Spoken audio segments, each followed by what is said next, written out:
О боже. Ну, Жан.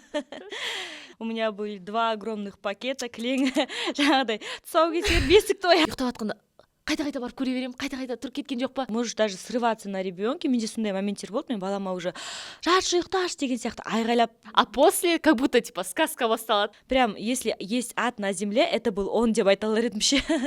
Прям интуитивно чувствуешь, что не надо. Думала, что я вот так справлюсь, но я не могла. Мен де уже андай қорқып, өзім де паника болып кеттім. Барлықтарыңызға сәлем. Бүгін көктемнің ең ерекше мерекесі. Дәл осы мерекеге орай біз өзіміздің қарапайым декреттегі аналарға арналған подкастымызды бастайын деп жатырмыз. Ең алдымен барлықтарыңызды, құрметті әйелдер, аналар, қыздар, 8 наурыз халықаралық мерекемен құттықтаймын. Енді бұл подкаст жалпы берері, өздеріңіз білесіздер, біздің қоғамда декреттегі аналар бір декретке шығатын болса, демалыс отпускқа шыққандай қоғамда ой қалыптасқан. Сол ойды бұзу және декретте арасында декрет деген не, ол жақта аналар қандай күй кешеді, сол туралы бүгін барлығын ашамыз. Алда да түрлі аналардан осылай подкаст жасап, олардың ойларын немесе сіздерге қажет болатын ақпараттармен бөлісеміз. Ендеше біз бастаймыз.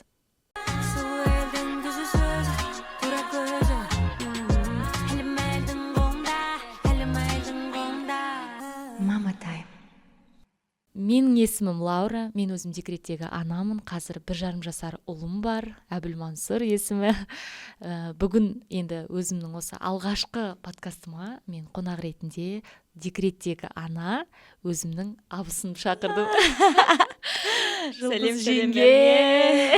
Енді жеңге деп айтамын, Жұлдыз есімі, социолог. Жұлдыз жеңге шақыртуымды прям бірден қабыл алып, қолдап, осында келгеніңізге көп рахмет. Саған да үлкен рахмет, Лаура, шақырғаныңа. Қазір осы жерде енді раста бәрін айтамыз ба? Иә, бәрін айтамыз. Ештеңе алмау керек. Бәрін ашып айтамыз. Хорошо. Енді өзіңіз туралы қысқаша айтып өтсеңіз. Я сәлем, менің есімім Жұлдыз. Менің Әбілмансұрмен қатар сәл үлкенірек 1 жас 7 айлық ұлым бар, есімі Алинұр.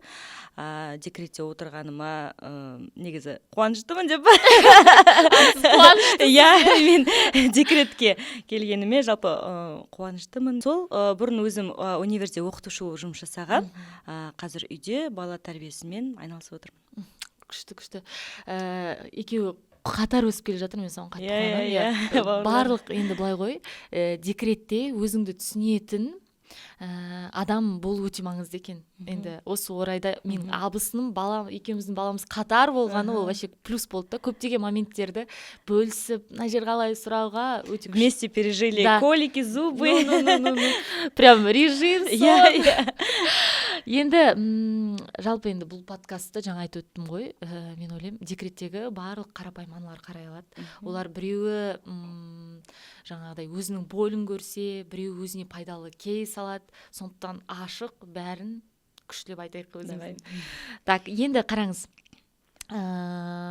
Өзіңіз жалпы балалы болуға дайын болдыңыз ба? Енді ешкім не знаю, біреу дайындалып келеді, әртүрлі ғой. Жалпы сіз қалай дайын болдыңыз? Өзімнің жолымды айтайын деп па? Шынымен менің енді ана болуға деген жолым кішкене басқашаларға қарағанда сәл қиынырақ, ұзағырақ болады деп айта аламын. Себебі біз 5 жылдай балалы бола алмадық. Және біздің балалы болуымызға қазіргі заманауи технологиялар көмектесті десем болады. Біз эко арқылы ата-ана атандық. Мен эко мамамын деп айта аламын. Және біз бұған келудің жолының өзі бір ұзақ болды, потому что көбісі эконы андай последняя точка ретінде қабылдайды да, там уже 35-40 жаста деген сияқты. Но енді менің ойымша ол ондай қорқынышты нәрсе емес, это просто способ лечения деп қабылдадым, и слава богу, у нас все получилось, все хорошо. Бізде бірақ біз негізі 1 емес 2 рет эко жасаған болатынбыз, және оның біріншісі болған мен ешкімге айтпағам да, даже көбісі білмейді, наверное, ол кезде біз мама-папаларымызбен бірге тұратынбыз, жолдасымның, және оларға да айтпағанбыз, бәрін по секрету деп. Ну, молодцы. Енді ол андай кішкене былай не нәрсе, эко деген былай оңай емес, и физически, и морально, это постоянно эмоциональный качели, ол нәтижесі қандай болатында ешкім саған гарантия бере алмады, сондықтан былай ешкімге айтпай, пока бүйтіп бұл уже болғаннан кейін бөлісеміз деген сондай шешім қабылдадық. Вот енді сол болды моментке жолы. тоқталғым келіп жатыр да. Енді біз туыс болғаннан кейін Иә. сюрприз болды ғой сіз босанғаныңыз. Мен тіпті аяғым ауыр екенін ешкімге айтпағанмын ғой. Біз бұл кісінің аяғы ауыр екенін ешқайсымыз білмейміз. Босанған кезде сюрприз. Сол кездегі это эмоция, это просто не передать словами. Барлығы өте қатты қуанышты. Қалай жасып жүрдіңіздер сол периодта вообще? Иә, енді біз бірінші эконы жасаған кезде, жалпы эко туралы қысқаша айтып кетсем бола ма? Иә, мысалға кейбір мамалар сондай жолмен келеді ғой. Жалпы ол нәрсе андай постоянный не ғой, қалай, ол кәдімгі полноценный жұмыс сияқты ғой. Сен келесің, бірнеше рет уколы бар, УЗИ бар, оның алдында сен тіпті операция жасайсың. Бізде енді солай болды. Мен 2 рет эконың кезінде бір 3 рет па 4 рет па наркоз алдым даже. Кәдімгі организмге нагрузка и эмоционально это большая нагрузка. Мысалға біз бірінші эко кезінде жаңа сәтсіз аяқталды деп айттым ғой. Ол неудачное эко, это оказывается для женщины соразмерно с потерей близкого человека. То есть сен уже морально дайын боласың ғой, мен балалы боламын деп. И в последний момент болмай қалған кезде сен уже оны 2 апта күтесің, ол бала ішінде 2 апта деген сияқты, иә. Осындай қиын период, если честно. Енді ол болғанға шейін біз 3-4 жылда енді попытки были, но не получалось. И сол уақытта маған енді морально дейін бір қиын период болды, потому что біз өздеріңіз білесіздер, қазақтарда жалпы личные границы деген нәрсемен проблемы. Біз еще үлкен қара шаңырақта тұрамыз, мама-папаларымызға көптеген постоянно адамдар келеді, олардың бәрінің сұрағы бір, келін қашан туады деген сияқты. Және өзімнің таныстарым да енді барлығының соның несі болды енді. Ырымдап заттарын береді. Я, оның бәрін қабылдаудың өзі это вообще так тяжело. У меня были 2 огромных пакета, кілең жаңағыдай тұсаукесер, бесік той андай-мындайдың бәрінен істелген. Енді ол бәрі адамның жақсы ниетінен ғой, оған да рахмет, конечно, бірақ енді андай адамдардан естіген сөздері өте ауыр сөздер, вообще қиын период болды. Потом сондықтан да біз бірінші эконы ешкімге айтпадық. Ол болғанның өзінде андай жаңа айттым ғой, постоянно эмоциональный качель. То есть ты приходишь, тебе говорят, ты молодая, все классно, все получится. Ну, енді менде солай болды. Потом біз бастағаннан кейін, там, например, укол салып, яйцеклеткаңды өсіреді да, аналық ұрықты. Да, өсіп жатыр, бәрі хорошо. И в последний момент маған айтады, что-то не то получается, дұрыс болмай жатыр, давайте срочно пункция жасаймыз, яйцеклетки нужно убирать деп. И оны алғаннан кейін жаңағы аталық, аналық, в общем, екеуін қосады, эмбрион болғанын күтесің да, сен 5 күн күту керексің ол бастатыта болғанға шейін. И ол 5 күнде саған лабораториядан күнде хабарласып айтып тұрады, эмбриондар қалай болып жатқан. И там бізде өсіп жатыр. Иә, андай күтіп отырасың ғой енді. Сөйтіп жаңағы 5 па 6 эмбрионымыз бар, и лабораториядан күнде звондап маған біреу тоқтап қалды деп айтады ғой. Енді бәрін қабылдау, как будто әрбір шынымен балаңыз. Иә, сен уже бәрін ойлап қоясың ғой, енді андай представлять етіп пландап деген сияқты. Содан солай болды, күн сайын маған звондап, біреу тоқтады, что-то біреу не развивается деп, соңында біреу қалды, соңғы надежда болды. Это тоже, представь себе, жаңағыдай, деп атасында, и қайтан басып тастайды, сені осылай болып қалды деп, сосын жаңағы соңғы нені салдық, онымен ол да болмады, в общем, было очень тяжело. Одан кейін келесі экоға только через год я могла морально только прийти к этому. Енді Құдайға шүкір, екіншісінде уже все получилось. Теперь у нас есть сыночек. Да, енді. Шүкір. Барлығы өте жақсы. Сол бала, ол определенный әрқайсысы ол әртүрлі бала ғой енді бәрібір. Енді айтам да, Алинурды өзім білем ғой, қандай андай душевный и добрый бала келді деймін да. И осы период солай болу керек болды ғой. Иә, мен шынымен сен жаңа айттың ғой, ана болуға дайындық әркімде әртүрлі деп. Мен сол нәрсеге кеше енді сен Лаура мені подкастқа шақырғаннан кейін енді ойлай бастадым ғой. Әр ананың өзінің несі бар, историясы бар, бөлісетін бір ойы бар. Менде қандай деп. И я начала рефлексировать вот с момента, как я пыталась забеременеть, как родила, как у меня проходил декрет. И көп ойларға келдім да, соның өзінің бірі. Мысалға мен жақында сол кезде, келін болып түскен кезде бір дос қызыммен сөйлесіппін да, инстаграмда переписканы тауып алдым. И она забеременела, родила, и мен оған бүйтіп жазыппын. Мен да осылай ата-енеме бала туып берсем ғой деп айтыппын, представляешь? Вы как будто для кого-то, да, я пыталась оправдать чьи-то ожидания, да, то есть мен ол кезде, оказывается, ана болуға дайын болмаған екем. И қазір ойлаймын, да, то, что у меня через вот столько лет уже мен өзім психологически зрелый кезімде бала маған келгені, мен айтады ғой, өмірде не все не просто так дейді ғой, так что, оказывается, мен ол кезде болмаппын дайын. И мен уже өзім психологически дайын болғанымда, жолдасым екеуміз уже оған келдік солай, и өзі өз уақытында Әлинұр біздің өмірімізге келді, Ә, осылай болды. соны айтып жатырмын ғой, тура өзі бәрібір де біз қанша асыққанмен, Қанша жоспарласақ та ол өзі уақыты бар. Сіз солай ана екен, ретінде өзіңіз ол нәрсеге, сіз ойлайсыз, ой мен дайын болмадым, бірақ сіз дайын болғансыз, ол жоғарыда белгілі деген сияқты ғой, ішкі состояниеңіз. Даже помните, осындай бізде бір әңгіме болды ғой, біз сіздерге келдік қонаққа, и мен қайынсіңілмен әңгіме барысында мен айтқанмын осылайдан. То, что сол кезде бірақ вы отрицали, я помню. Да, мен былай айтқанмын, негізі адам психологиялық тұрғыда дайын болмай, ол нәрсе болмайды. Сен, именно еще енді тоже сұраймын да, сол кезде сұрадым, сен өзің қалайсың ба? Сен біреу үшін емес па деп. Помню, мен давка болып кетті, мен сол кезде сұрадым да, сен өзің үшін қалайсың ба? Қаншалықты, или сен біреуді қуантқың келе ма? Күйеуіңді немесе ата-енеңді деген секілді сұрақтар болғанда сіз айтқансыз, ой, ол ешқандай психологияға қатысы жоқ деген сияқты. Видишь, менің өзіме осознание енді келіп тұр ғой. Мен кінәлап айтып жатырмын да, реально по-любому сол нәрсе керек екен деп, дайын болу деген. Күшті, рахмет сол оқиғаңызбен бөлісіп жатқаныңызға. Қыздар расында да, егер қазір сізде бала көтеру мүмкіндігі болмай жатса, немесе әртүрлі жағдай бар ғой, айтатыным, сіз ең алдымен өзіңіз тыңдаңыз. Қаншалықты сіз ол нәрсеге дайынсыз, күйеуіңіз үшін емес, ата-енеңіз үшін емес, қоғам үшін емес, өзіңіз жүрегіңізбен дайынсыз ба ана болуға? Содан кейін барып болатын сияқты, барлығы. Но это не мысли того, что сен психологически дайын болмасаң, бала келмей жатыр деген сияқты. Әртүрлі жағдай бар ғой, әртүрлі жағдай бар. Денсаулыққа байланысты, неге байланысты. Декретке оралайықшы, хорошо, бәрі болды. Жаңағы этапта айтып өтіңізші, қалай өтті? Өзі сол периодыңыз, жарайды, бірінші давайте қысқаша беременностьқа тоқталып өтейік. Давайте. Енді мен жаңа айтқандай, беременность мы от всех скрывали тщательно. Босанғанымда уже барлығы бізді білді, и то мен соңғы сроктарда давлением көтеріліп, прекламсия болып қатты ауырып, 2 айға бұрын балам өмірге келді. Ну, все нормально прошло, кішкене қабылдау қиын болды ол кезде. 1 ай роддомда жаттық, больницада. Потом, получается, мен 1 ай баламен жалғыз ғана өзім болдым, бір палатада екеуміз ғана болдық. Но для меня было так легче. Басқа адамдармен болғым келмеді, сондай бір өзімде период болды, енді я морально не очень была еще вау состояние. Сосын кейін үйге оралдық, барлығы жақсы, жолдасым, ата-енем барынша көмектесті, күнде роддомға келіп, барлық қажеттімізді әкеліп. Потом уже ондай бір 40-нан шыққаннан кейін болады ғой, бір сондай период, когда уже почему-то все люди считают, что ты уже справишься дальше. 40-нан шыққанға шейін ғана, тебе нужна помощь. Дальше, детка, ты сама деген сияқты. Либо келсе да, басқа адамдар уже андай саған емес, больше балаға көңіл бөледі да, даже көңіл емес, қалай айтсам болады. То есть ты бы хотела в это время посидеть с ребенком, а не заняться домашними делами. То есть если көмектесуге келсеңіз, наоборот, үйдің жұмысын жасап көмектесіп кетіңіз мамаға, там баланың заттарын дайындап деген сияқты. В общем, сондай период болды. Мен басында счастье, гормоны, анау-мынау, мен ұйықтамасам да жүре берем, я готова на все деп жүресің. Но потом, к сожалению, организм берет свое, уже сенің ұйықтамағаның, дұрыс тамақтанбағаның, моральное состояние, это все на тебе проявляется. Енді беременность осылай өтті. Қысқаша басындағы декреттегі бірінші период жаңағыдай бақытқа, шаттыққа толы, потом уже жаңағыдай шын өмір бастала бастады, колики бастала бастады, режим деген нәрсе, то есть бала уже не спит все время.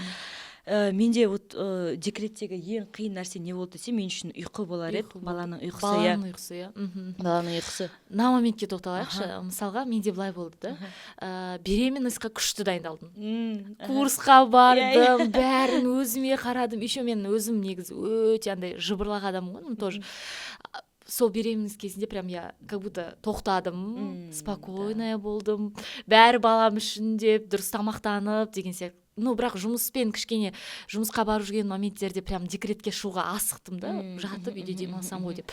И өйткені сол периодқа дейін мен прям өте көп тынбай жұмыс істей бергем ғой, өзім жұмысқа беріп. И сол период маған андай болды, так, мен декретке шығам, и все. Да, и начнется спокойная жизнь. Мен демалам, менде бәрі керек.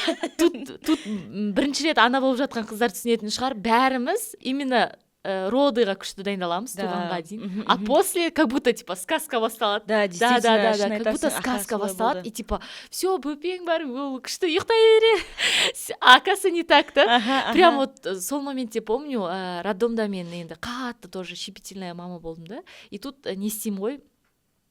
ұйықтамаймын тоже. Балам хотя ұйықтай береді, ну тоже біз бір палатада 2 қыз болдық та, и бөпесі ұйықтамайды. И мен вообще ұйқым андай адам да, қатты емес, тез оянып кетемін, сергек. И тут вообще ұйықтамағам 4 күн, и выписка күні айнаға қараймын, көзім қап-қара басты. Окей. Роддомнан шығам, пока әлі күшті, мама бәрі оңай, күшті болып тұр ол периодтарда. Енді кішкене состояние болмаса, там здоровье. И үйге келем. Сонымен ұйықтататын кезде баланы манежға жатқызам. И өзім қайтан, и ол оян кете берді, қайтан ұйықтатам. Получается, уже 10-ші күні мен дұрыс ұйықта, уже ұйқым ужас болған. И мен уже кетті ғой эмоциональный состояниемда, уже какой-то апатия, уже нерв басталып жатыр. И уже бір күні ұйықтап қалам, балам қасында ұйықтайды. Сөйтем, оказывается, бала қасында жатса ұйықтай береді екен. Мен оны білмегем. И вот айтам да, сол период уже маған шок басталды ғой. О, это что такое? Мен представлением былай болмады ғой деп, бастапқы периодта сондай небольшой стресстер болды менде. Вот сондай болды ма вообще сол состояние туралы? Я, конечно, абсолютно то же самое. Еще сен ол үшін уайымдайсың, қазір тұра ма, бүйте ма деген сияқты. Ұйқысыздық деген жалпы декреттегі самая большая проблема, наверное. Сол менің баламда да дәл солай болды. Басында ол 1-2 ай так спокойно ұйықтай беретін, потом басталды. Еще ол менде колики қатты болды. Біз енді из-за недоношенности кішкене ол әлі не до конца сформированы же, там іш құрылысы, несі деген сияқты там фермент, анау-мынау. Плюс жаңағы больницада болған кезде дәрі іштік. Из-за этого колики у нас были сильно выраженные. Плюс мен режимді дұрыс есептемегем. Жаңағы 3 айдан кейін, 4 айда дейінше, мен уже қазір ойлап қарасам, менде уже сол кезде выгорание болыпты. То есть уже на 4-й месяц уже было андай раздражительность, нервность, я уже ұйықтамағам, тамақ ішпегем деген сияқты. Сөйтіп менде қазір түсініп отырмын, что это из-за сна, но тогда кешкі бір 7-тен бастап мен балам қатты шыңғырып жылайтын. Мен түсінбеймін неден екен. Содан и менде андай уже панические атаки дейді ғой, енді грубо говоря, бірақ сондай состояние болды. Мен уже кеш басталған кезде менде уже қорқыныш басталады. Жүрегім дук-дук-дук-дук, қазір балам жылайды, эспумиза не помогает, что мне делать? Үйде, естественно, өзіңсің, е? Осы периодта айта кету керек, что сіз үйде біз енді сіз ата-енеңізден бөлек тұрасыз, мен де үйде баламен жалғыз қалған, ол вообще бөлек әңгіме. Қорқынышты ше. Бір нәрседен қорқып отырасың. Менде доходило до того, что мен андай қазір бір жаман бір нәрсе болады деп күтіп отыратынмын. И ойлайтынмын, біреу келіп бізді өлтіріп кетеді. Есік ашық қалса, если у меня уже была паника, есікті мен жаппасам, түнде ашып жатпасам, и былай болатын даже білет, прогулка шықпады, жолдасым баланы алып есікке қарай кетіп қалды лифтке, и мен артта келе жатырмын. И мне кажется, что сейчас кто-то зайдет, мені өлтіріп. Это қазір күлкілі маған, но в моменте мне было жутко страшно. Но знаете, почему-то сондай состояние, кажется, көбісінде болады бастапқы период. Это может андай болатын шығар, может материнский инстинкт, не знаю, андай болады. Қорғау, иә. Өйткені менде былай болды. Мен үйде бұрын андай үйде көп отырмайтын адам болғам ғой. И маған это было, знаете, шок. Мен үйде жалғыз қала алмайтын. Менде страх болатын уже. Вообще, если честно, мен енді күйеуім сол моментте жұмысы онлайн болды. И ол қайта менімен бірге декретке шыққан адам сияқты болды. И ол егер бір жаққа кететін болса, для меня уже страх басталатын какой-то. И қайта сол кездерде тоже енем бар, мамам бар, екеу келіп көмектесіп жүрді. 40-нан шыққанға дейін. И опять же андай момент қой. Как будто 40-нан шыққаннан кейін уже все бәрін үйреніп алды. И сондай болды, темадан өтіп кетпесем, айтып кете салайын деген ғой. И мынандай период болды, 40-нан шықтық. Ертесі уже мамам күнде келетін, мамам келмейді да, 2 күн. И бала уже шыңғырып жылайды, и мен ана жерде бірге жылаймын ғой. Мамама звондаймын ғой. Мама мен деген бәрін біліп қойды деп ойлап тұрсың ба деген сияқты. Шокпен. И вот сол кезде де айтам да, по-любому этот бастапқы периодта вот материнский инстинкт қатты ойнайды сияқты. Мүмкін содан шығар, мүмкін жаңағы состояние, еще гормоны бәрі қалыпқа келу, ол өте ұзақ процесс. Бірақ тоже менің басымнан сондай вот өтті мәселе. Вот, например, так, ладно, осыны айтайық, сол состояниедан қалай шықтыңыз вообще негізі? Көп қыздарға да. Мен ол состояниедан, если честно, осы уақытқа дейін менде ондай нәрсе болып тұрады. Мынандай нәрсе бар екен да, мен недавно бір психологтан оқып қалдым. То есть есть несколько стадий выгорания, мам. И оказывается, самый первый этап осы ұйықтамаған, мама, которая постоянно говорит, что я устала, я устала, я устала. И у меня, оказывается, мен қазір енді 1 жыл 7 ай болды ғой мама болғаныма. Менде уже ол состояние 4 айдан басталыпты балам. А мен уже 1 жасқа жеткен кезде я уже перешла на 2 этап. Тогда я это не осознавала, что мне нужно кричать о помощи. И мен жолдасым енді ол жұмыста да көбінесе, бірақ ол өзінің қолынан келетін көмекті предлагать етті маған. Няня жалда, үйге жалдайтын адам келіп көмектесін деген сияқты. Но мен бір жағынан андай нәрсе ғой, сен бәрін үлгермесең, ты что, не успеваешь, ты недостаточно хорошая жена, мама, женщина деген сияқты. Сол нәрседен осуждениеден мүмкін қорқыныш болды. Бір жағынан өзім жаңа айттым ғой, қорқыныш, мен уже басқа адамдардан да қорқатын болдым да, келіп кішкентай ғана әлі сөйлемейтін, отырмайтын балаңды қалай тапсырасың деген сияқты. И үйге басқа адамның келгенін қорықтым. В общем, и менде ондай нәрседен прям қатты ограничение болып қалды. И я, с одной стороны, пыталась все сама сделать, поэтому мен ол кезде я не понимала, что мне нужно выходить из этого. Жаңа айтыпсың, қалай шықтың деп. Мен шықпадым осы состояниеден. Ол тіпті осы күнге дейін жалғасты деп айтсам болады. И мен, оказывается, уже постепенно перешла на 2 этап выгорания. Сен ол кезде уже, ты там уже действительно очень раздражительная, твой организм испытывает стресс. Сен кәдімгі можешь басқа адамдармен уже ұрысып қалуға, там жолдасыңмен, я там ата-анаңмен, и можешь даже срываться на ребенке. Менде сондай моменттер болды, мен балама уже жатшы ұйықташы деген сияқты айғайлап, ондай, это прям мне ужасно стыдно это признавать, но ойлаймын, это мамаларда болады деп. Да. Мен білген жоқпын, что мне нужно выходить из этого состояния. Я думала, ну так бывает, там көресің басқаларды деген сияқты. А это уже, оказывается, действительно 2 этап уже сильного жаңа выгорания мамы. И там 3-ші кезекте уже не болған есімде жоқ, құдайға шүкір, мен оған жетпедім. А вообще не екен 3-ші кезеңде? 3-ші кезеңде сен уже ұмытып қалдым. Ну, наверное, уже физические какие-то балаға қарайсың нелер.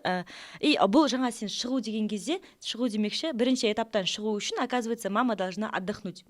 1-2 күнге баладан отлучиться, но при этом знать, что ребенок там сенімді қолдарда деген сияқты 1-2 күн үй жақсы ұйықтап, демалып, не істеу керек. Ал 2-ші кезеңде, вот в который я перешла, там уже просто отдохнуть и спать уже это не поможет. Ол кезде сен уже конкретно делегировать ету керексің. Саған стресс алып келетін заттар жаңа үй жұмысын біреуге, саған біреу келіп нақты физикалық түрде көмектесу керек. Но мен солай шықтым деп айтсам болады, потому что жолдасымның предлагать еткен көмегін қабылдадым. Жаңағыдай кішкене болсын бейбиситтерлер шақырып арасында 1-2 сағатқа болсын, жаңа өзім бір жаққа шығып келіп деген сияқты. Үлгермей жатсам, там ашуланбай клиник шақыра салу деген сияқты нәрсеге мен енді келіп жатырмын, если честно. Вот солай мен сондай состояниеден шықтым, и более-менее мне стало легче и лучше жить. Осы периодта айтып өткім келіп тұр, тревожная мама состояниесі туралы. Бастапқы периодта енді көпшілік мамаларда болатын секілді да. Но сол состояние, былай ғой, балаға қатты беріледі. То, что это бала чувствует же, то, что колики тоже айтады ғой. Рас екен сол. Да, маманың состояниясын балаға. Вот мен былай айтатынмын, мамам келген күні балам спокойно. Балам спокойно жүреді. Сосын тұрамда, ну, мамам оны айтады, сен енді мен болғаннан кейін, спокойно болғаннан кейін балаң спокойно жүр деген сияқты. Кейін мен ойланам, ал мамам енді болмаған кезде, оны кішкентай ғой енді әлі, состояние еще тревожное деген сияқты, ұйқысын бүйтіп. И сол кезде мен уже түсіне бастадым да, да, точно. Типа, когда мамы нету, я такая андай, уайымдап, а мамам келсе мен спокойно болады екенмін. Ол мамама реально осы жерде рахмет. Бастапқы периодта енеме де рахмет. Сол периодта жаңағыдай маған араласқан жоқ, бөпейім былайын. Болды, ең басында шомылдыруға араласайын деген кезде дегенімізде қорықты, көрсетті. Бірақ шомылдырып беріп жүрді, көрсетті. Кейін өзім үйреніп алдым. Көбінесе жаңағыдай сондай бытқа көмесетін. Жаңа киімін жуып, үтіктеп, барлығын істеп қоятын да. И кәдімгідей қазір қарасам, тоже күшті көмек болған екен ғой деймін да. И оказывается, көмектен никогда бас тартпау керек. Көмекті қабылдай білу керек екен бар ғой. Сұрай білу керек. Өзім не все предлагают. Да. Сұрай білу керек да, еще дұрыс айтасыз. Сұрай білу керек. И мен жаңа тревожный состояниеға келгім келіп тұр. Бұл тревожный состояние менде өзімнің немен бөлісетін болсам, біраз уақыт, почти 1 жасына дейін болған ғой менде ол состояние. Мен сенесіз ба, до того баламды қалдырып, спокойно отырып, мына жақта бүйтіп отыра алмайтын, жай ішіп, ұйықтап жатқанда қайта барып көре беремін, қайта тұрып кеткен жоқ па, сосын айтады да, жылайды ғой, барасың ғой, естисің, а мен жыламай барам деген сияқты. И қазір ойлаймын да, даже до того мысалға бастапқы период енді мама үшін берілген период қой негізінде. Мама қалыпқа келсін, ұйықтасын, жаңағы ГВ-сын дұрыстасын, емізу процесін деген сияқты. Ал сол периодта мысалға демалып, мүмкіндік болса, жаңағыда өзінің сүйікті сериалын көріп жатса, ондай мен ойлаймын ғой сол кезде қайдағы ондай вообще болмапты да, полностью балаға кіріп кеткен ғой, даже өзімді ұмытып кеткем деген секілді ғой. И сол моментке тоже сол тревожный состояние туралы айтыңызшы. Иә, менде тура сондай болды. Мен еще плюс айттым ғой, көп уақытқа дейін режимін дұрыстай алмадым да, и менде қазір түсініп отырмын, недогул болған, балам жарты сағат сайын оянып кете беретін. Я в это время не могла просто сходить в туалет, потому что қазір жылап оянады деген қорқынышты, мен ештеңе істей алмаймын қазір бүйтіп. Просто өстіп күтіп отырамын ұйықтаған. Қазір қасына барып жаңағыдай емізу керек или качать ету керек деген сияқты. Ұзаққа дейін болды тревожный состояние. Сен жаңа айтқан кезде менде шынымен осындай осознание болып тұр да, мен кейде енем жұмыста болған кезде мамама жазамын да, ой, Аликош, мен шаршадым бүгін, такой беспокойный, келесіз ба деген сияқты. И мамам келген кезде Аликош ойнап кетеді, күшті болып жүреді. И мама айтады, мынау ма сен күні бойы жылап жүрген балаң деп. Мен сен айтқан кезде түсініп отырмын, действительно, потому что мен мамамға енеме толықтай Алинор тапсырдым да, қазірдің өзінде қарап отыр. И действительно ол кісі келген кезде, оказывается, я спокойна, и из-за этого Аликош тоже себя лучше чувствует. Жаңа тревожный состояниеға келетін болсақ, менде, наверное, роддомда это басталды, потому что жаңа айттым ғой, балам 34 па 36 аптасында дүниеге келді. Ол кішкентай вообще весі да, несі да. И бізді роддомда бір ай почти ұстады да. Мен қазір ойлаймын, у нас таких серьезных проблем не было. Это не глубоко недоношенный ребенок емес. 200 килограмм болып туылды. То есть с таким весом спокойно выписывают, ставят вакцину. Мені прям почему-то қатты қорқытты. Сіздерге ашуға болмайды. И билурбин у нас был не такой сильно высокий, то есть там госпитализацияға беретінде 300-ден асқан жоқ, то есть 200-ге де жеткен жоқ, если честно. И там жүрегінде проблема бар деді. Потом я узнала, что это просто открытый клапан, там открытое окно овальное, ол вообще 8-9 айында жабылып қалды. То есть не было таких проблем, из-за которого меня бы стоило так пугать. Плюс жаңа өзім состоянием болды. Сосын одан шыққаннан кейін сол енді осы жерде асықпай айтыңызшы. Иә. Бұл жерде негізі айтатын нәрсе көп, если честно, да, өйткені ол действительно. сіз қараңызшы, енді все-таки қараңыз, өз сіздің состояниеңіз ерте босанып қойдыңыз, опять же психология ол бөлек. И андай ғой, мысалға ол күтім вообще қалай болды, сол туралы айтып өтіңізші. Мен ойлаймын, ол басқа мамаларға да пайдалы болады. Жақсы, я айта өтейін. Бізде экстренный кесарево болды. Мен басында түстім, мүмкін өзің босанасың еді, бірақ организм вообще не был готов. Давление көтеріліп жатыр, кесарево жасау керек, баланы алып шығу керек. Сонымен балам туылғаннан кейін сразу оны реанимацияға алып кетті. Но у меня такой ребенок живчик. Ол реанимацияда тек бірнеше сағат қана жатты, жарты күн ба даже сондай. Сосын сразу интенсивная палатаға алып кетті. Ол жерде сен өзің келіп жаңағыдай өзің үстінде әкеп берсең болады, немесе сол жердегі смесьмен емізесің, подгузникін ауыстырып келіп күтім жасасаң болады. Но мен бір күн келдім да, екінші күн уже мен просто бара алмадым. Я помню, біз Басеновада жаттық та, мамалардың реанимациясы. Мен өзім 5 күн реанимацияда жаттым, давлением түспей. Мен бір реанимацияда, балам екінші шетінде больницаның. И мен через длинный коридор, там вообще по протоколу маманы коляскаға салып алып бару керек. Но всем на это плевать. Барың келе ма, пожалуйста, сама шагай дейді.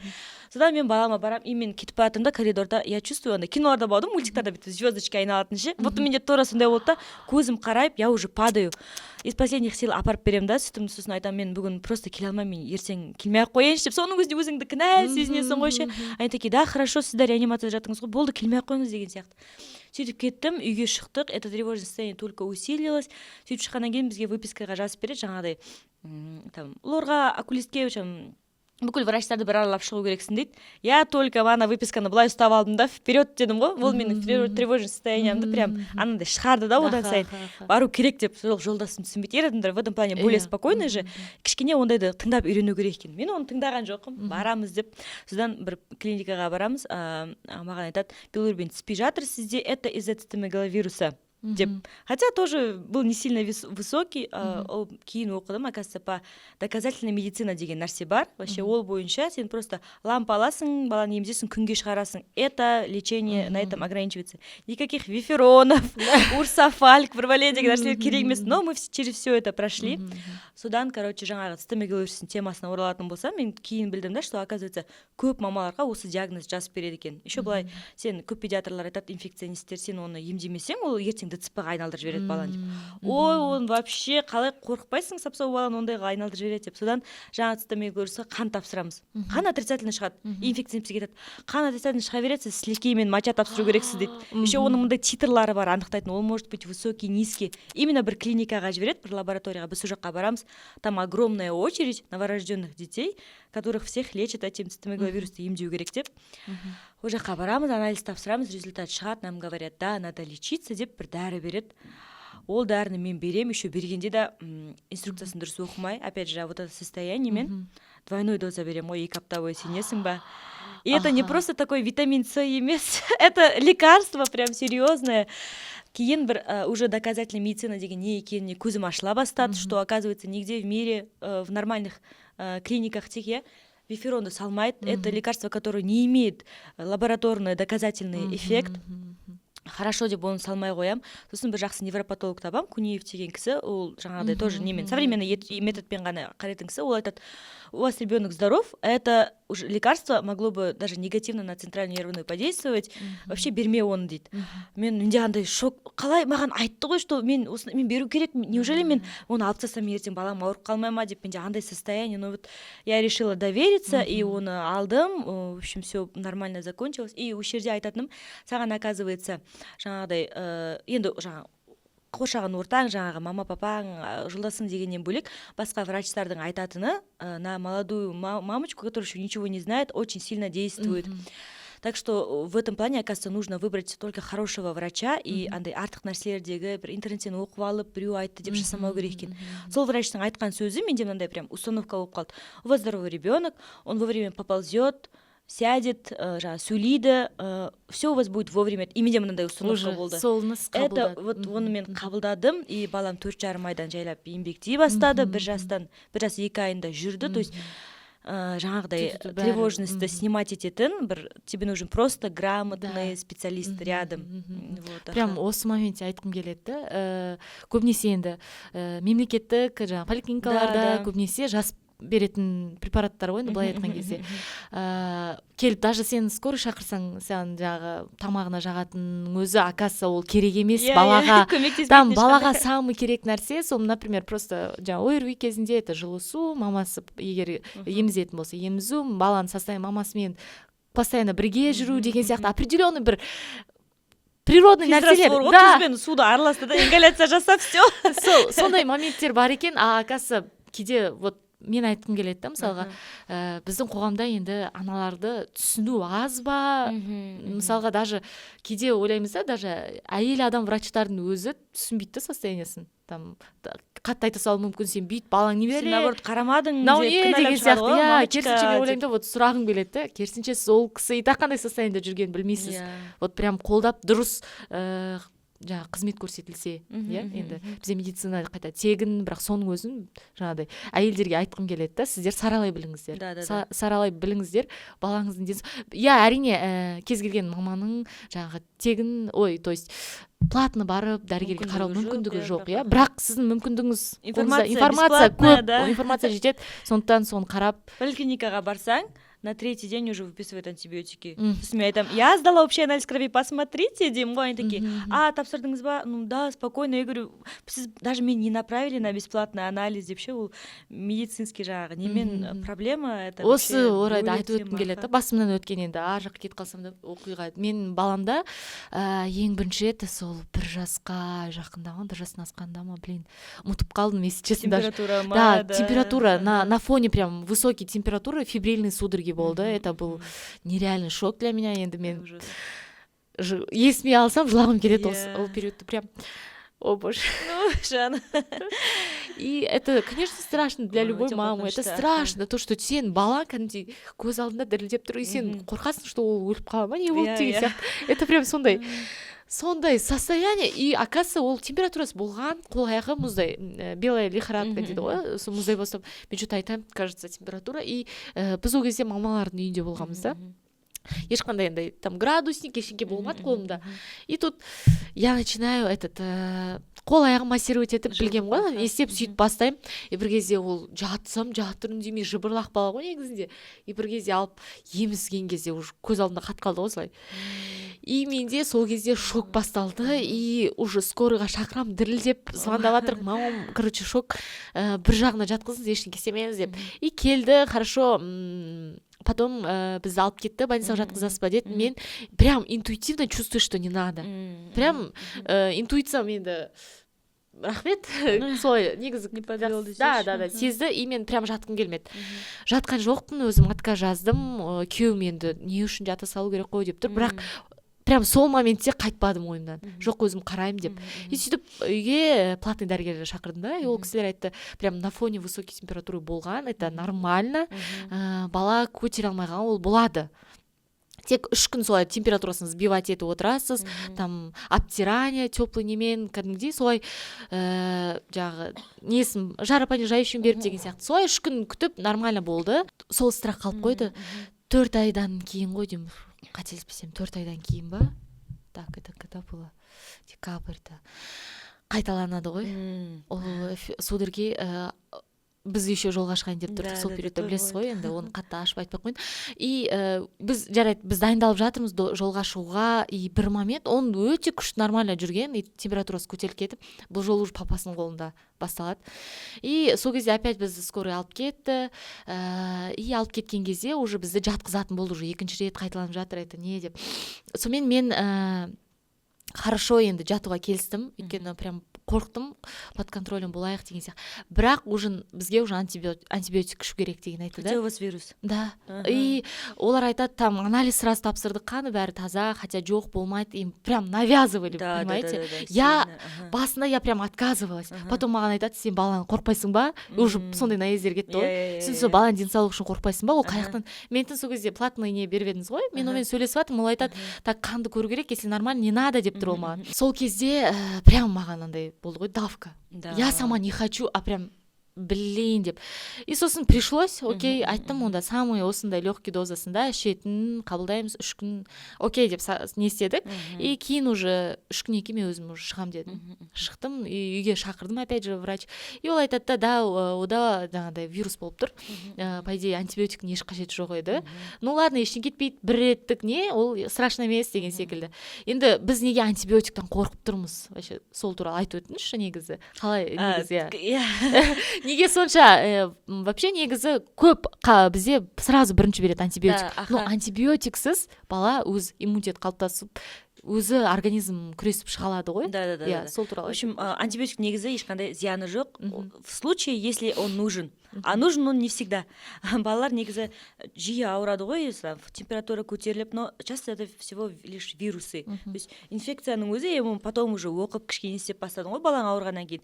Инфекцияның өзі вирусный, бактериальный болады ғой.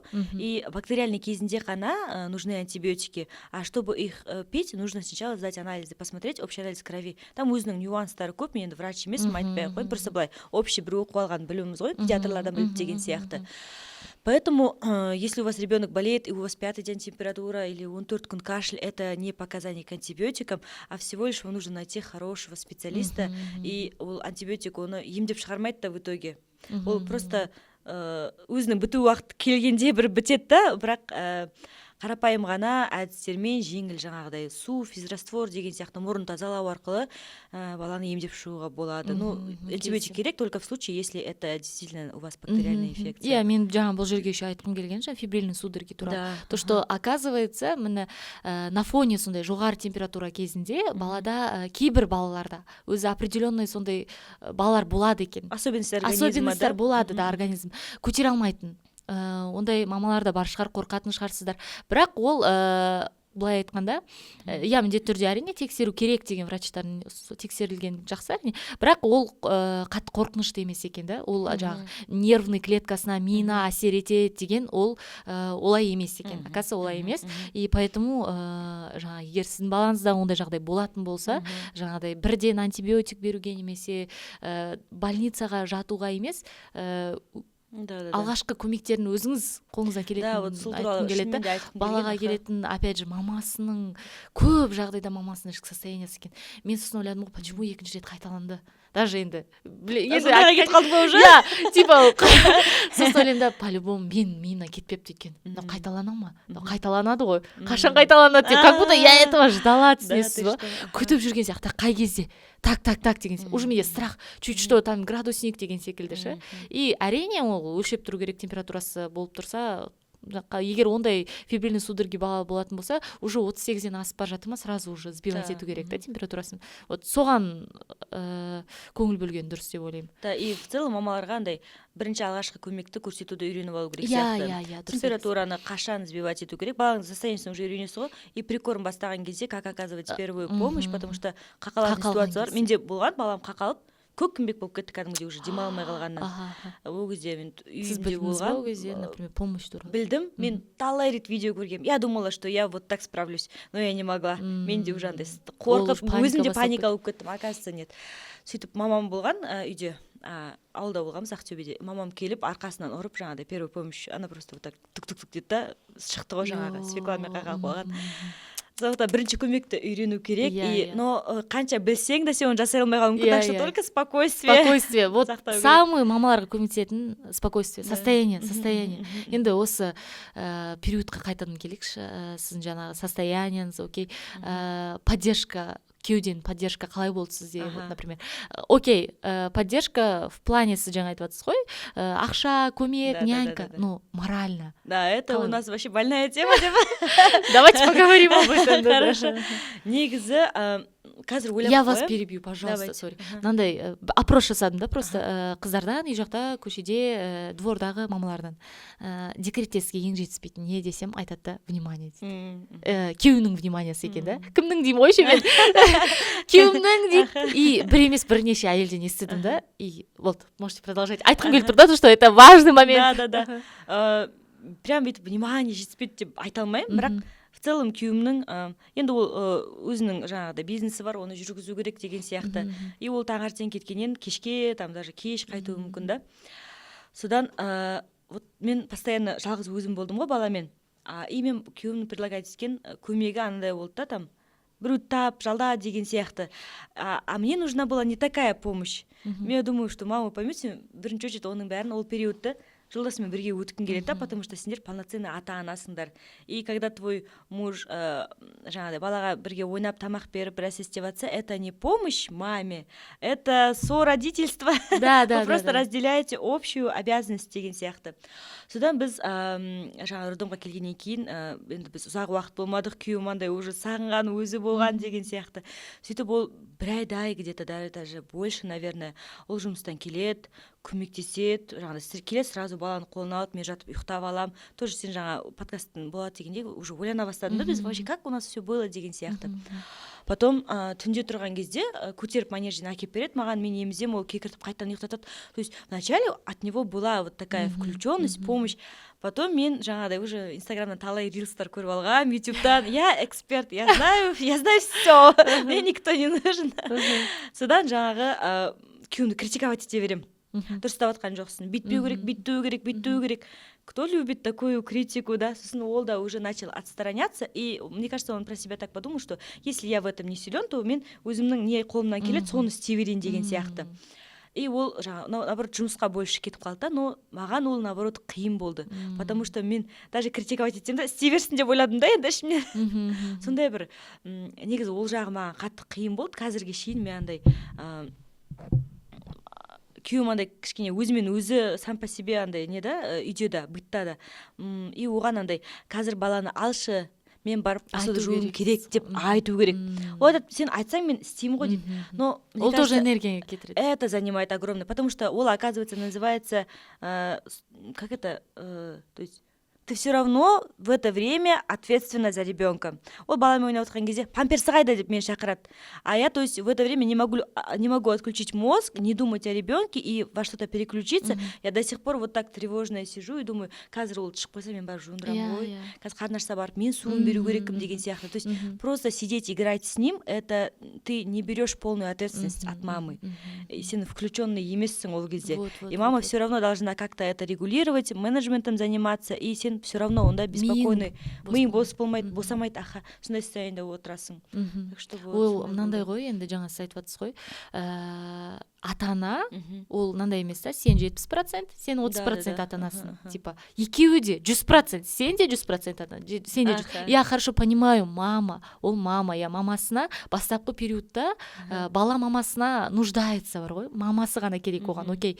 Но ол периодта папасының рөлі мамасына заботиться. Сол маңыз периодта, то что папа, когда вот бастапқы 3 айда дейікші, иә, 3 айда, бастапқы 3 айда бала мен мама екеуі қатты тесно бірге болу керек қой, сол бала мама қатты нуждается. И сол периодта папаларға барынша мамаларына көңіл бөлсе, яғни жаңағыдай оның настроениясы, көңілге ішкі состояниясы, именно мамасына заботиться етсе, то мама күштілеп тұрып өзінің баласына да жаңағы өзінің беретін бар энергиясын бере алады да. Ал уже бала өскен сайынғы периодта вот бөле білсе деймін да. Мынандай момент болды, біз бастапқы кезеңнен мен тоже жолдасым айтатынмын да, пожалуйста, хотя бы 2 сағат сен полноценно баламен қалшы, екеуміз бірге, окей, сен ойнайсың, бірақ мен бәрібір ана моментте тұрамын да, так, мынаны бүйту керек қой, мына жерін бүйттім ба деген сияқты. Мен айтамын, полноценно мен либо кетіп қалайын бір жаққа, там кофейняға барып келсем де, сыртқа өзім просто паркке жүріп келсем де, өзім жалғыз деймін да, тыныштықта.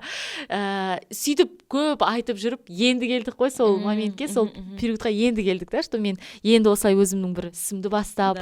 Оказывается, видите, даже я просто всего енді шыққан өзінде маған идеялар келіп жатыр. Мен айтамын ғой, просто бір барып келсең, энергияға толып келесің. Балаңа қандай сағынышпен келесің еще сол моментте, энергиямен. И вот ер адамдарға, күйеулеріңізге егер әйел адамдар сіздер айтсаңыздар болады, прям сұраңыздар, маған 2 сағат берші, осы 2 сағатта мен барып сыртқа просто демалып келейін. Баласыз ешқандай жолдасым ондай істей алмайды. Вот сен де мысалға Рүстем екеуің более андай қалай включенныйсыңдар, ол да жаңағыдай араласып сразу қолдап кетті ғой сені. А менің жолдасым ондайға вот просто не может он. Я просила и вот так мягко жағдай түсіндіріп деген сияқты. Вот менің предлагать ететін помощьым вот осы. Пожалуйста, өзіңе няня жалдайсың ба, няня жалда? Я не могу деді. И мен оған түсіндіре алмай қойдым, то что это не помощь, қалай айтсам болады. Это даже проблема не в том, что я не умею принимать такую помощь. Ребенку все-таки нужен отец рядом, который сидит с тобой и играется. И кешке мені сұраттырмай, айттырмай, просто келіп ойнап кетші деген сияқты. Просто сразу қосылып кетті екеуміздің процессімізге деген сияқты. Но у меня ондайға келе алмадық до сих пор. Это прям проблема у нас в отношениях, действительно. Біз қазір ойлаймын да, біз екеуміз даже ұрыссақ та осы үшін ұрыссақ екенбіз да. Ал балаға наоборот ол стресс қой, мама папасының ұрысып отқанын қарау. И қалай айтсам болады.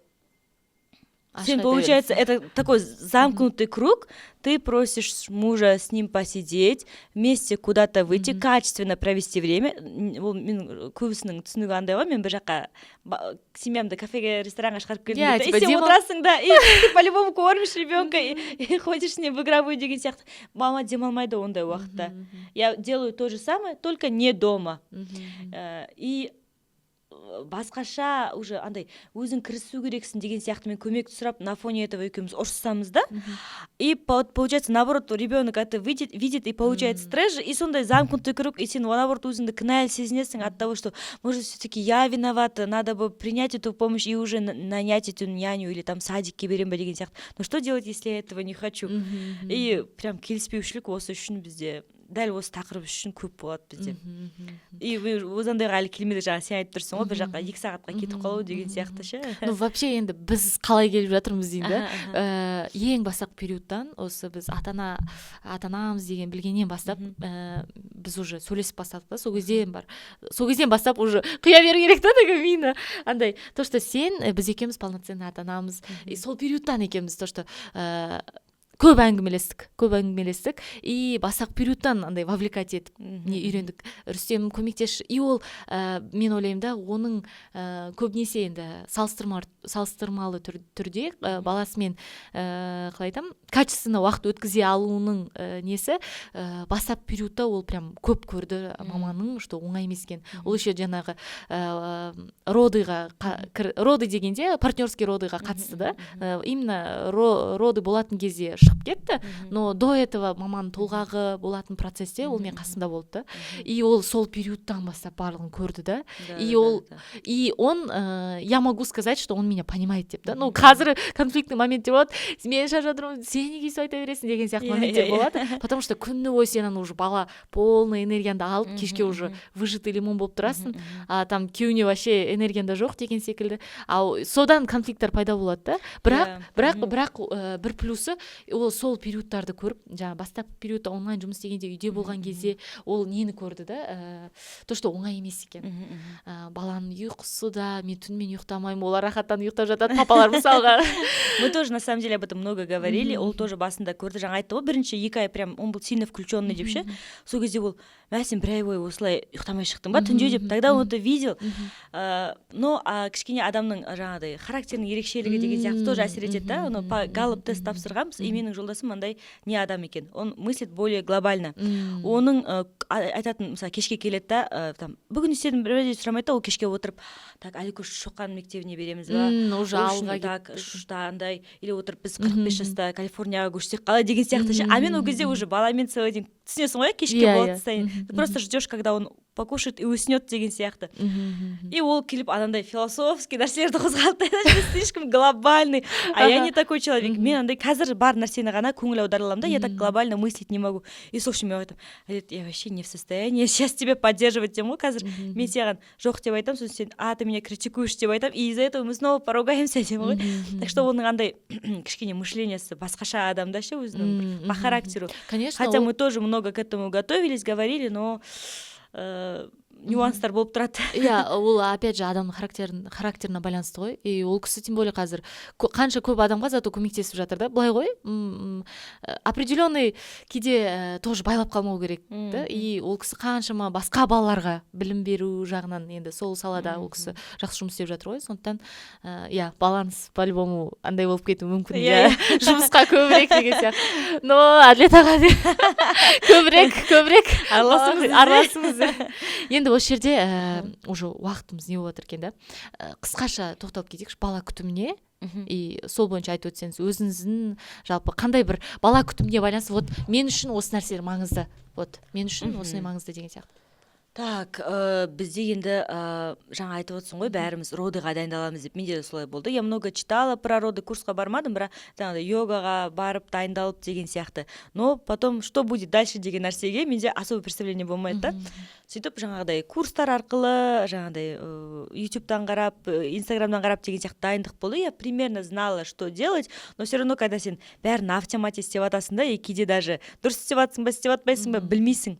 И ол кездері ең қиын момент касательно ухода ребенка, это советы других. То есть бізде жылдар болды, тіпті ғасырлар бойы қалыптасқан установка бар, потом Советский Союзден келіп атқан рекомендациялар бар, это пеленать, жаңағыдай соска беріп қойдың майын сору деген сияқты. Осы периодта прям әжелермен бесік ходунок война болды ғой. Ал сенде уже жаңағыдай современный рекомендацияларға байланысты представленияң бар, и ты хочешь их соблюдать деген сияқты. В этом плане негізі менде айта кетейін, мен үшін кішкене проблемный уақыт, мұны мен қазір түсініп отырмын, менде прям андай уже выгораниянның прям екінші стадиясының, по-моему, соңы болды, я уже почти на 3-й, наверное, переходила, я вот просто громко кричала, от усталости мен шаршадым, мен терезеден секіріп кетемін бір күні деп, осылай айтқанға шейін мен жеттім ше. И ойлап қарап отырсам, мен жаңағыдай рекомендацияларды, у меня у самой синдром отличницы. И плюс, конечно, я, как и любая мама, хочу сделать для ребенка все самое правильное и как следует. Но менде ол установкалар қандай жаңағыдай қатты бүйтіп келіп жатты да, соска беруге болмайды, басқа бесікке жатқызуға болмайды, это для тазобедренного сустава жаңағыдай негативный деген сияқты. Я их воспринимала слишком ответственно. И оны андай біреу бесікке жатқызамыз десе, жоқ болмайды деп осылайша жаңағыдай соска десе, ойбай ол прикусын қисайтады деген сияқты. Қазір ойлап отырмын, можно было бы да хотя бы чуть-чуть. өмірімді Даже сәл 7 месяцев жеңілдететін. это бы так облегчило, потому что мен андай жаңа сен айтып отырсың ғой, мен қатты кіріп кеттім да, я могла целый день не есть, но вечером так обесться, и ол менің денсаулығыма әсер етті. Мен даже, по-моему, никому не говорила, біз баламның 7-8 айында у меня на фоне вот этих стресса, гормонов кешке менде аллергия басталатын. Это было зимой, ешқандай шөп жоқ, ничего я необычного не ем, но у меня басынан аяғына шейін қып-қызыл высыпание, крапивница, это все жутко чешется, мен андай бар ғой, прям, если есть ад на земле, это был он, деп айта алар едім ше. Не говоря уже о параллельных, которые происходили, маститы, кесаревойдан кейінгі ауру, это даже все параллельно шло, өзіңнің жаңағыдай моральный состояние. Соң қазір ойлап отырмын, кішкене болсын бесікке жатқызып, ну ходунокқа салып, пусть походит, да, там, наверное. Сосқы суыра тұрсын, кейде бүйтіп жақсылап пеленать ете сал, пусть он чуть-чуть поспит, чем бүйтіп кене бала оянып кетеді ғой. Не надо так строго следовать этим рекомендациям и инстаграмдағы там эксперттердің айтқанына жаңағыдай бүйт ұстауға болмайды, қисып кетеді. Несомненно, оның бәрінің орны бар. Если оның бәрін дұрыс емес істесең, әрине ол последствиясын береді. Но так сильно уходить не надо. Учитывайте өздерінің состоянияларында и характер. Вот у меня такой характер, мен синдром отличницы айтып тұрмын ғой, да, бәрін мен істемесем, все, я ничто. Значит, я бәрін дұрыс істемедім. В итоге это, наоборот, привело к тому, что мен на фоне этого стрессовала, уставала, плакала, балама жаңағыдай дұрыс қарамай или айқайлап қоятын кезім болды. Наоборот, мен оның энергияның бәрін мына жаққа қарай бұру керек едім, да. Просто спокойно, да, просто махаббат беріп спокойно. И жаңа уходқа келетін болсақ, я сол жаңа рекомендациялардың бәрін я старалась соблюдать, жаңағыдай, типа, соска бермедім, бесікке жатқызбадым деген сияқты өзімді бір герой есептеп кеттім кей кездері. Да, мен бәрі күшті деп жатырмын, прикорм строго в 6 месяцев деген сияқты. Қазір енді бізде мынандай режим, что біз жаңағыдай таңертең тұрамыз, тамағын берем уақытысында, обязательно прогулки 2 сағат, ол жағын прям строго соблюдаю, но андай уходқа қатысты опять же жаңа айтып отырмын ғой, жаңа современный рекомендациямен айтатын нәрселер деген сияқты бізде енді мамаларым бізге ойбай тұзды суға шомылдыр, бала пісу керек деп. Жаңа сен айтып тұрсың ғой, давка болды да мен беріліп кеттім деп, хотя все говорили, что так не надо делать. И жаңағыдай мен хорошо дедім да, пайдасы бар болса бар да шығар деп. Сөйтіп тұзды суға шомылдыратынбыз. Прям кеселеп тұзды салып шомылдырып, и балам кешке қарай шыңғырып жылайтын. Ол ашима. Да, оказывается, сушит же еще кожан. Оказывается, у моего ребенка был атопический дерматит. И ол, оказывается, бывает у детей недоношенных, потому что ол андай слиздің бәрін алып не істемеді, денесінде защитный слой қалыптаспады, и они более склонны к этому. Плюс мен тұзды суға шомылдырып, оның денесін ашады екен ғой. Ол ана денесі ашығаннан жылайды екен ғой. А я этого не знала. Сөйтіп бір кездері уже беті қызарып бастады. Прям беті қып-қызыл, маған бәрі аллергия шығар, сен тәтті жеп қойған шығарсың дейді. Опять мама кінәлі. Неправда, опять мама кінәлі. Потом бір жақсы педиатр тауып айтады, это атопический дерматит, осындай жаңа майзін жағу керек, и все деген сияқты. Тұзды вообще жуатпа деді. Даже салқын суға шомылдыру керек екен, 34-33 градус. Бір ыстықтау суға шомылдырасың ғой баланы. В общем, сол рекомендация деген сияқты. Вот уходқа қатысты мамаларға айтарым, бір жағынан қатты кетіп қалмау да керек, но и жаңағыдай мамалардың жаңа нелердің айтқан ескі рекомендацияларды істеу, қойдың майын не істеу, отырғызу, жастықтап деген сияқты жасаудың тоже қажеті жоқ. Бір граница табу керек қой, тепе-теңдік бір баланс ұстай білу керек, и ведущий роль мамада болу керек. Да, все-таки сен ответственна. Сен ответственныйсың, и сен мысалға жаңа әжесінің немесе басқа ол кісілер, олардың поколениясы өтті, ол периодта сол нәрселер керек болды. Сол нәрселермен олар, өйткені олар жұмысқа асықты, бала главный жатса, қазір енді мамалар баласына көңіл бөле алады ғой. Сол үшін ол нәрселер, опять же, мамасын упрощить ету үшін ғой. Бірақ көрдіңіз ба, сіз қазір балаңызға көңіл бөле аласыз ба? Демек, сіз қараңыз, зерттеңіз деген секілді ғой, қайсысы балаға дұрыс. И опять же, біз секілді қатты кетіп қалмай, ұрсып жоқ ол болмайды, былай көтерген болмайды, былай көтереміз. Бәрі қашады. Біз келген адамға там қолын жуынба деген сияқты тоже қатты кетіп қалып, ол моментте тоже үйтпеңіздер, балансын ұстаңыздар. Бірақ антисептик тұратын осы уақытта потом алып сатып құрсын. Сол оказывается микробтар тоже балаға керек та, сол кейіннен түсінесің. Өзімнің айтып кетейін деген ғой, өзімдегі бала күтімінде маңызды деп санайтын дүниелер. Мен үшін бірінші маңызды деп санайтын баланың ұйқысы. Көп аналар былай жүреді, енді кінәламаймын, ешкімді кінәлаған емес, опять же, просто дұрыс болар еді де егер сіз балаңыздың ұйқысына көңіл бөлсеңіз, өйткені бала қатты тез дамып жатқаннан кейін оған ұйқы өте маңызды. Бізде жүре береміз, ана қатты перегул жасап, мен балам жүре береді дейді, шаршап ұйықтап қалады дейді. Ол бала шаршап ұйықтау үшін оған қандай нагрузка керек? И ол өте миынада нагрузка да. Сондықтан баланы жаңағы уақыты так, баланың возрастына сәйкес, уақытына сәйкес ұйықтату керек. Мысалға, өзінің возрастына 3 рет ұйықтату керек па, сол уақыты келді ма, ұйықтатуға тырысып, оны расслаблять етіп деген секілді. Вот сондықтан мен бастапқы периодтан ұйқыға қатты прям кірістім. Лаура бізде профессионал, бізде не болса проблема болса Лаураға жазамыз. Айтпаңыз, іздеп оқып сол ұйқы туралы қатты білуге тырыстым. И негізінде шынымды айтсам, көрдім нәтижесін, дұрыс екен. Қазір түтіту маған уже оңай ұйқымен баламды ұйықтату да, жаңа деп ертесі күні ұйықтамай негізі что ол нәрсе маңыздылығын айтқым келіп жатыр да. Егер сіз ана болсаңыз, ұйқысын зерттеңіз, немесе ана дайындалып жатқан ана, босануға дайындалып жатқан ана болсаңыз да, ұйқыны қалай дұрыстау керегіне көңіл бөліңіз. Одан кейін екінші момент, опять же, баланың активный дамуы, ол прогулка, жаңа сіз айтқан секілді, міндетті түрде күнделік соған көңіл бөлуге тырысамын енді. И одан кейін вот тамақтану, опять же, енді былай айтады да, бала 1 жасқа келгеннен кейін общий столға қостық дейді, бірақ общий столға сіз өзіңіз отбасында дұрыс тамақтанасыз ба деген сияқты ғой. И соған көңіл бөлсе, енді уақыт тығыз болып тұр, сондықтан бәрін айта беретін едік, уақыт жетпей қалды. Жетпейді екен уақыт. Енді бір асықпай тағы да толығынан біраз дүниелерді айтуға болады. Тағы да бір подкаст жасайтын сияқтымыз.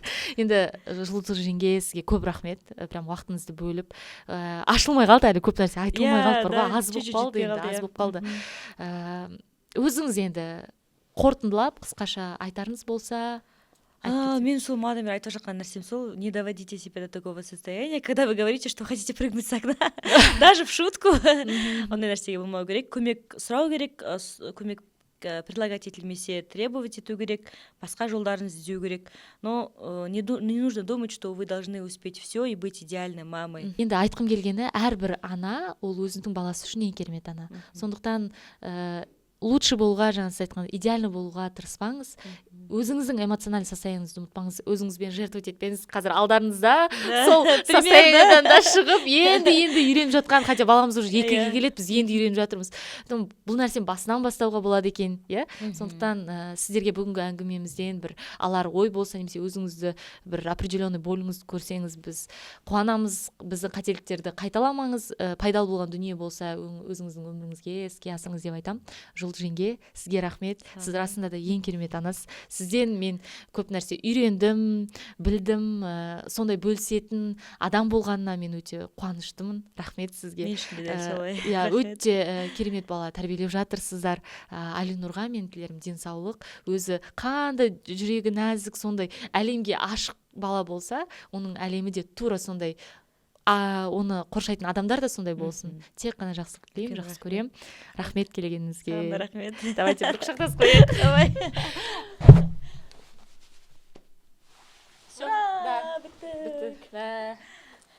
Жетпейткен да, асықты қой екен. Информация слишком көп.